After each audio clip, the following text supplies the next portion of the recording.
நம்மளோட ஃபேஸ்ல இருக்க டெட் செல்ஸை ஈஸியா எடுத்து ஃபேஸ்ல இருக்க டார்க் பேச்சஸ் எல்லாத்தையுமே கிளியர் பண்ணி ஒரு பிரைட்டரான லுக் கொடுக்கக்கூடிய ஒரு ஃபேஸ் பேக்கை எப்படி ரெடி பண்றதுன்னா இந்த வீடியோல பார்க்க போறோம்.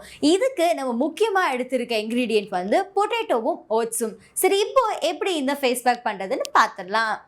ஓட்ஸ் 2 ஸ்பூன், அடுத்து பொட்டேட்டோ, நான் டொமேட்டோ எடுத்திருக்கேன், ஃபைனலா தேன் கொஞ்சம். எடுத்துக்கிட்ட பொட்டேட்டோவை நான் ஜூஸ் பண்ணி வச்சிருக்கேன், டொமேட்டோவை கொஞ்சம் பல்போட ஜூஸ் பண்ணி வச்சிருக்கேன். இப்போ இந்த ஃபேஸ் பேக் செய்யறதுக்கு நான் 2 ஸ்பூன் ஓட்ஸ் சேர்த்துக்கிறேன். நம்மளோட ஸ்கின்னை பேம்பர் பண்ணக்கூடிய நியூட்ரியன்ஸ் அண்ட் விட்டமின்ஸ் நிறையவே இந்த ஓட்ஸில் இருக்குது. அண்ட் ஸ்கின்ல இருக்க டெட் செல்ஸை ஈஸியாக இந்த ஓட்ஸ் வந்து ரிமூவ் பண்ணிடும். ஸ்கின்னுக்கு ஒரு பெஸ்ட்டான கிளென்சரும் கூட.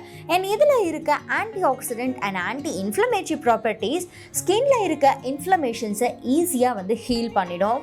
இப்போ இதில் நான் 1 ஸ்பூன் பொட்டேட்டோ ஜூஸ் சேர்த்துக்கிறேன்.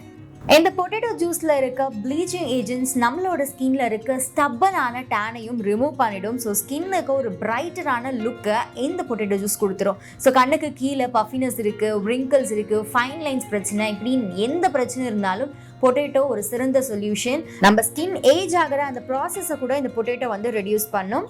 இப்போ இதில் 1 ஸ்பூன் டொமேட்டோ ஜூஸ் சேர்த்துக்கிறேன். இந்த டொமேட்டோவில் இருக்க லைகோபின் நம்மளோட ஸ்கின்ல இருக்க ஸ்டப்பனான டார்க் ஸ்பாட்ஸ், டேனை ரிமூவ் பண்ணும். அதே சமயம் ஸ்கின்ல இருக்க அன்ஈவன் டோனை லைட்டன் ஆக்கி ஸ்கின்னுக்கு ஒரு பிரைட்டர் லுக் கொடுக்கும், ஈவன் டோன் கொடுக்கும். ஸோ டொமேட்டோவோட இப்போ கொஞ்சமாக நம்ம தேன் சேர்த்துக்க போகிறோம். தேனில் இருக்க அதிகப்படியான ஹைட்ரேட்டிங் வேல்யூ நம்மளோட ஸ்கின்னோட மேல் லேயர் மட்டும் இல்லாமல் உள்ளேயும் பெனிட்ரேட் ஆகி ஸ்கின்னை வந்து எங்கே பார்த்துக்கும்.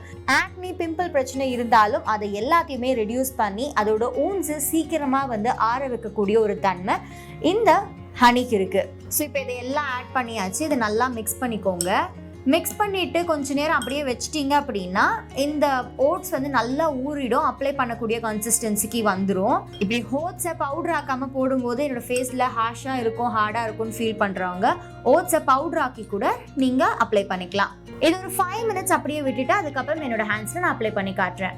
ஓட்ஸை ஃபர்ஸ்ட் டைம் உங்களோட ஃபேஸில் நீங்கள் அப்ளை பண்ண போகிறீங்க அப்படின்னா பேட்ச் டெஸ்ட் ரொம்ப அவசியம். உங்களோட கையிலையோ அப்படி இல்லைன்னா உங்களோட காதுக்கு கீழே அப்ளை பண்ணி பேட்ச் டெஸ்ட் பண்ணிக்கோங்க. ஸோ நான் வந்து லெஸ் தென் 5 மினிட்ஸ்லேயே வந்து இதை எடுத்து அப்ளை பண்ண ஆரம்பிச்சிட்டேன். ஸோ நீங்கள் ஒரு 5 மினிட்ஸ் வச்சிங்க அப்படின்னா கன்சிஸ்டன்சி இன்னும் கொஞ்சம் மாறும். ஸோ இந்த மாதிரி அப்ளை பண்ணிவிட்டு அதை அப்படியே விட்டுட்டு அப்புறம் ஸ்க்ரப்பாக நீங்கள் உங்களோட ஃபேஸை ஸ்க்ரப் பண்ணி வாஷ் பண்ணிக்கலாம். இது மோர் தென் 10 மினிட்ஸ் மேலே உங்களோட ஃபேஸில் வச்சுருக்காதீங்க. சில டைம் வந்து ஓட்ஸ் சிலருக்கு வந்து ரொம்ப நேரம் வச்சுருந்தாங்கன்னா அலர்ஜி ஆகிறதுக்கான வாய்ப்பும் இருக்குது.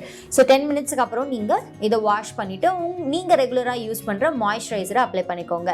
இந்த மாதிரி நிறைய பியூட்டி டிப்ஸ் தெரிஞ்சுக்க சமயம் தமிழை சப்ஸ்கிரைபும் பண்ணுங்கள்.